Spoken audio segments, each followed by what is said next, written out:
Praise the lord. దేవునికి స్తోత్రాలు. నేను pastor Ratna Maitra from praise God ministry. ఈ రోజున యేసయ్య మన కోసం వాగ్దానాన్ని ఏర్పాటు చేశారో ఒక్కసారి చూద్దాము. కొలసీలకు రాసిన పత్రిక 1వ అధ్యాయము 29వ వచనము. అందు నిమిత్తము నాలో బలహీనముగా కార్యసిద్ధి కలుగుజేయి ఆయన క్రియాశక్తిని బట్టి నేను పోరాడుచు ప్రయాసపడుచున్నాను. Colossians chapter 1 verse 29. To this end I also labour striving according to his working which works in me mightily. దేవునికి స్తోత్రాలు. కొలసీల పత్రిక చూస్తే గాడ్స్ విక్టరీస్, దేవుడు ముఖ్యంగా 1వ అధ్యాయంలో దేవుని యొక్క క్రియేషన్, యేసయ్య ఏ విధంగా సృష్టిని సృష్టించారని, దేవునిలో మనం పొందటానికి ఆయన చేసిన ఆ కార్యాలు, అలాగే అపోస్తలుడైన పౌలు గారికి యొక్క ఆ పరిచర్యలో ఏ విధంగా దేవుడు సహాయం చేస్తూ నడిపిస్తున్నారన్నది, దేవునిలో మనమేమై ఉన్నాము ఎంతో చక్కగా కొలసీలో 4 అధ్యాయాలు మనం చదివినప్పుడు అద్భుతంగా పరిశుద్ధాత్మ దేవుడు మనకి తెలియజేస్తూ ఉన్నారు. ముఖ్యంగా 2:14-15 మనం చదివినప్పుడు ఏ విధంగా దేవుని రక్తం చేత మనము ఆ కడగబడిన మనల్ని, అలాగే ఆ యొక్క సాతాన్ని ఏ విధంగా దేవుడు ఓడించి బాహాటంగా సాతాన్ని ఏ విధంగా తీసుకొని వచ్చారని మనకి చూపిస్తూ ఉంటారు. అలాగే మన పాపాలని, మన తప్పులన్నీ సిలువలో కొట్టివేశారని తెలియజేస్తూ ఉన్నారు. ఇప్పుడు ఇక్కడ అపోస్తలుడైన పౌలు గారు అంటున్నారు, కొలసీల సంఘంతో రాస్తూ ఉన్నారు, నేను చాలా ప్రయాసపడ్డాను, నాలో బలహీనతలు ఉన్నా కానీ నాలో ఉన్న ఆ శక్తి, పరిశుద్ధాత్మ శక్తి దేవుని కార్యాలు చేయడానికి నన్ను బలపరుస్తూ నడిపిస్తున్నారు అని అంటున్నారు. God's power and strength in the time of need. చూడండి, హెబ్రీయుల పత్రిక 4:15-16 మనం చదివినప్పుడు, మనలాగా శ్రమపడి భూమి మీద జీవించిన మన యేసయ్య మన శ్రమల్ని అర్థం చేసుకోగలిగిన ప్రధాన యాజకులని, ఎందుకంటే ఆయన మనం పడే కష్టాలు ఆయనకి తెలుసు, ఆయన అనుభవించారు, కానీ ఏ పాపం లేకుండా అనుభవించారని. అలాగే మనకి సమస్యలు, కష్టాలు వచ్చినప్పుడు when the time of need, మనకు అవసరమైనప్పుడు ఏ విధంగా దేవునికి దగ్గరికి డైరెక్ట్గా, ఎలాంటి మధ్యవర్తులు లేకుండా నువ్వు డైరెక్ట్గా దేవుని దగ్గరికి రావడానికి దేవుని శరీరం ద్వారా ఆయన మనకి ఆ యొక్క దారిని ఆయన మనకి ఏర్పాటు చేశారని, దేవుని కృపా సింహాసనం దగ్గరికి నువ్వు వచ్చి ఆయన్ని వేడుకున్నప్పుడు నీకు సహాయం చేయటానికి దేవుడు సిద్ధంగా ఉన్నారని మనకి తెలియజేస్తూ ఉన్నారు. చూడండి, అపోస్తలుల కార్యాలు 3వ అధ్యాయం 7-10 వచనాలు మనం చదివినప్పుడు, హీలింగ్ ఇన్స్టాచ్ 3వ అధ్యాయం కానీ 4వ అధ్యాయం కానీ మనం చూస్తా, 5వ అధ్యాయం కానీ మనం చూస్తూ ఉంటే అపోస్తలులు పరిశుద్ధాత్మ దేవుని శక్తిని పొందినప్పుడు ఏ విధంగా యేసయ్య నామంలో, అలాగే యేసయ్య గురించి సువార్త చెప్పినప్పుడు ఎంత అద్భుతమైన కార్యాలు దేవుడు యేసయ్య చేసిన కార్యాలని వాళ్ళ జీవితాల్లో చేసి నడిపించారు. ఈ రోజున నీకు నాకు కూడా జీవించి ఉన్న దేవుడు అదే శక్తినిచ్చి, అదే ఆత్మనిచ్చి ఆ కార్యాలు మనం చేయటానికి దేవుడు మనల్ని సిద్ధపాటు చేస్తున్నారని, ఆ కార్యాలు జరిగించే దేవుడు మన బలహీనతలోంచి మన శక్తి పొంది నడవటానికి ఆయన సహాయం చేస్తూ ఉన్నారని మనం కూడా నేర్చుకోవాలి.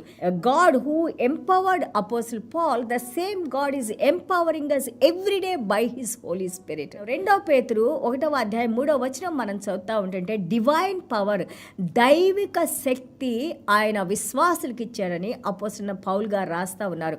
ఆ దైవిక శక్తి ఎవరి ద్వారా ఇచ్చారు? పరిశుద్ధాత్మ దేవుని ద్వారా, ఆయన ఆత్మ ద్వారా ఆయన ప్రాణాన్ని మనలో ఉంచారని మనం నేర్చుకుంటున్నాము. ఆ ప్రాణం ఏం చేస్తుందంటే, దేవుని యొక్క ఆత్మ, దేవుని మనసును ఎరిగిన ఆత్మ మన మనసులో దేవునికి తెలియజేస్తూ దేవుని వాక్యాన్ని చదివినప్పుడు అందులో ఉన్న శక్తిని మనం పొందటానికి అనుదినము దేవుడు సహాయం చేసి నడిపిస్తున్నారని మనం నేర్చుకుంటూ ఉన్నాము.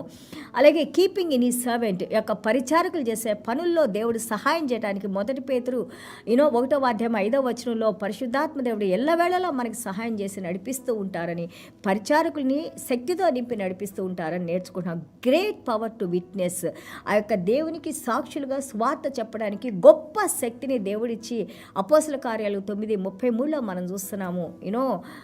ఆల్ ద అపోస్టిల్స్, పౌల్ గారు, పేతురు గారు, యోహాన్ గారు, ఆ దేవుని శిష్యులు, అలాగే విశ్వాసులందరినీ ఏ విధంగా అపోస్తలుల కార్యాలు దేవుడు నడిపించారో అదే శక్తి ఈ రోజున మనలో ఉండి నడిపిస్తుందని మరొకసారి దేవుడు మనకి జ్ఞాపకానికి తీసుకొని వస్తున్నారు. అంతేకాదు ఆ శక్తిని ఉపయోగించి నడుచుకోమంటున్నారు. 1 యోహాను 3వ అధ్యాయం 3వ వచనంలో చూస్తుంటే, పరిశుద్ధాత్మ దేవుడు, శక్తినిచ్చిన దేవుడు, ఆయన మన హృదయాన్ని ప్యూరిఫై చేస్తాడు. ఈ ప్యూరిఫైస్ అవర్ లైఫ్స్, మనల్ని శాంక్టిఫై చేస్తూ అనుదినము శుద్ధీకరిస్తూ నడిపిస్తూ ఉంటారని అలాగే హెబ్రీల పత్రిక 10:23లో మనం చూస్తుంటే కాన్ఫిడెన్స్ ఇన్ కన్ఫెషన్. మనం ఎప్పుడైతే పశ్చాత్తాపడి దేవుని దగ్గరికి వచ్చి దేవుని మాటలు మాట్లాడుతూ ఉంటే అందులో మనకు కావాల్సిన ఆ యొక్క కాన్ఫిడెన్స్ని దేవుడిచ్చి నడిపిస్తూ ఉంటారని. అలాగే యాకోబు పత్రిక 5:7లో మనం చూస్తుంటే శ్రమలు పడటానికి కావాల్సిన ఓర్పును దేవుడు మనకి ఆ ట్రయల్స్లో దేవుడు మనకు అనుగ్రహించి నడిపిస్తారని. అలాగే స్ట్రెంగ్త్ ఇన్ వీక్నెస్, బలహీనతలో దేవుడు శక్తిని దేవుని బలాన్ని ఇచ్చి నడిపిస్తారని. అదంతా కూడా దేవుని యొక్క సన్నిధానము, presence of the Lord. And he heals all these wounds and also he gives the happiness in Jesus అని ఈ రోజున దేవుడు మనకి తెలియజేస్తున్నారు. దేవుడు బలహీనతలో ఆయన మనకి బలంగా ఉండి, మనకి శక్తి లేనప్పుడు ఆయన శక్తిని మనకు అనుగ్రహించి, చనిపోయిన వారిలో తిరిగి ఆయన జీవాన్ని నుంచి, అలాగే ఆ యొక్క బందీలుగా ఉన్న వారికి ఆయన విడుదల కలుగు చేసి, అలాగే చనిపోయిన ఆత్మను ఆయన జీవింపజేసి, మనం 1 కొరింథీయులు 15వ అధ్యాయము, అలాగే 1 తెస్సలోనియన్లకు రాసిన పత్రిక 4వ అధ్యాయము 13-18 వచనాలు, యోహాను సువార్త 14వ అధ్యాయము 1-6 వచనాలు మనం చదివినప్పుడు యేసయ్య అంటున్నారు, I'm coming to take you back. నేను ఎక్కడ ఉంటానో మీరు అక్కడ ఉంటాను. I'm going to prepare a place for you. When I prepare a place for you I will come and take you. Where I am you will be with me అని అన్నారు. నేను మీకోసం ఆ యొక్క గృహాన్ని నిర్మిస్తున్నాను. ఎక్కడైతే ఆ నిర్మించినప్పుడు మళ్ళీ నేను వచ్చి మిమ్మల్ని తీసుకొని వెళ్తాను. నేను ఎక్కడ ఉంటానో మీరు అక్కడ ఉంటారు అని అంటున్నారు. This is our hope in Jesus Christ. And also ఇది ఈ యొక్క నిరీక్షణలో మనం ఎదురు చూస్తూ ఉండాలి. నాకు వాగ్దానం చేసిన దేవుడు నమ్మదగిన దేవుడు, నా కార్యాలను చేసే దేవుడు. I am in Christ, Christ is in me, and me and Christ are in father's heart. నేను నా తండ్రిలో ఉన్నాను, నా యేసయ్యలో ఉన్నాను. తండ్రి, కుమార, పరిశుద్ధాత్మ దేవుడు నాలో ఉన్నారని మనము ఆ యూనిటీలో, ఆ విశ్వాసంలో, ఆ నమ్మకంతో, ఆ ధైర్యంతో, దేవుని యొక్క శక్తితో మనం జీవిస్తున్నప్పుడు తప్పకుండా మనము ఎన్నో రకాలైన ఆబ్స్టికల్స్ని దాటి వెళ్ళేవాడిగా దేవుడు మనకి సహాయం చేసి నడిపిస్తూ ఉంటారు. అందుకే చూడండి, కొలస్సీలు 3:1 అంటారు, గివ్ కామ్నెస్ ఇన్ టర్మాయిల్. ఎప్పుడైతే నీకు సమస్యలు వస్తూ ఉంటాయో నీ మైండ్ కామ్గా, క్వైట్గా ఉంచుకో. Anxiety and also depressions, fear, ఇవన్నీ కూడా మనల్ని సరిగ్గా ఆలోచించుకోకుండా టెన్షన్స్లోకి, ఇంకా ప్రెషన్స్లోకి, శారీరక బలహీనతల్లోకి తీసుకొని వెళ్తూ ఉంటాయి. అలాగే చూడండి, గలతీయులు 3:1 అంటారు, ఇట్ ఇన్స్పైర్స్. దేవుని శక్తి మనల్ని ఇన్స్పైర్ చేస్తుంది టు ఒబే గాడ్. దేవునికి విధేయత చూపించాలి అనే ఆలోచనలు, తలంపుల్లో మనకిచ్చి వాటిలో నడవటానికి దేవుని శక్తి, పరిశుద్ధాత్మ దేవుడు మనకి సహాయం చేస్తూ ఉంటారు. చూడండి, కీర్తన 31:20లో మనం చూస్తుంటే, in the presence there is fear. దేవుని యొక్క ప్రెజెన్స్లో, దేవుని యొక్క సన్నిధానంలో దేవుని భయభక్తులు ఉంటే దేవుని విధేయత చూపించాలని ఆ యొక్క కృపను దేవుడు మనకు అనుగ్రహిస్తారు. Because God is good all the time.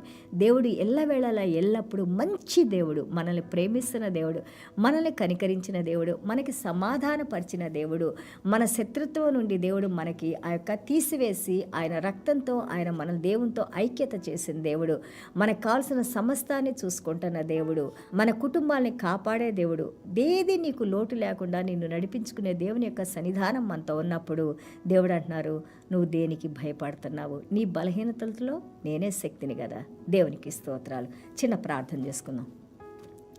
యేసయ్య, మీకు వందనాలు, స్తోత్రాలైనా. ఎన్నో మీ మాటలనైనా, అద్భుతమైన మాటలనైనా, జీవం కలిగిన మాటలనైనా, మీరు మమ్మల్ని ప్రేమించి ఇచ్చిన మాటలనైనా, మీరు కృప చూపిస్తున్న మాటలనైనా, సహాయం చేస్తున్న మాటలనైనా, మాకు ఆదరణ కలిగించే మాటలనైనా, మమ్మల్ని జీవింపజేస్తున్న మాటలనైనా, మమ్మల్ని యొక్క నిత్య జీవులకు నడిపించే మాటలనైనా, నిరీక్షణ కలిగిన మాటలనైనా, శక్తినిచ్చే మాటలనైనా, అనుదినము మీరు మాతో మాట్లాడుతున్నాయినా ప్రభా. ఈ యొక్క ఆదరణలోనైనా, ఈ కంఫర్ట్లో మేము జీవించడానికినైనా యేసయ్య, మీరు మా ఏళ్ళ చూపిన కృపను బట్టి మీకు వందనాలు, స్తోత్రాలైనా. ప్రతి ఒక్కరిని నాయన, వాక్యం వింటున్న వారిని, వినబోతున్న వారిని, చెబుతున్న నన్ను, మమ్మల్ని, మా కుటుంబాలని మీరు జ్ఞాపకం చేసుకొని నాయన, మా బలహీనతలో మీరు మాకు బలంగా ఉండి నాయన తండ్రి ప్రభా. ఇదిగోనైనా దేనికైతే బిడ్డలో శ్రమ పడుతూ కష్టపడుతూ ఉన్నారో నాయన, ఎలాంటి లోటు కొదవ లేకుండానైనా, ఉద్యోగాలు లేకనైనా, అలాగే తండ్రి ఇదిగోనైనా జీతాలు రాకనైనా ప్రభా, బిడ్డలు ఎంతగానో తండ్రి ప్రభా యొక్క ఫీజులు కట్టలేకనైనా, పిల్లల చదువులు ఏమవుద్దని నాయన ప్రభా ఎంతో భయంతో నాయన, నిరుత్సాహంగా ఉన్న వారి హృదయాలతో మీరు మాట్లాడి నాయన, సహాయం చేసిన ఆయన మీరే మహిమ పొందండి నాయన. ఎందుకంటే మంచి దేవుడు మీరు నాయన. మేము ప్రార్థన చేస్తే వినే దేవుడు మీరు, మా ప్రార్థనలకు జవాబులు ఇచ్చే దేవుడు మీరు, మమ్మల్ని నడిపించే దేవుడు మీరు. అలాగే మీ ఆత్మను, మీ ఏడంతల ఆత్మను మా మీద ఉంచి ఎలాంటి కీడు రాకుండా కాపాడుతున్న మీ పాదాలకు మేము వందనాలు, స్తోత్రాలు చెల్లించుకుంటూ యేసయ్య దివ్యమైన నామములో తండ్రి ఆశీర్వదించి ప్రార్థన చేస్తున్నాం తండ్రి. Amen. God bless you all.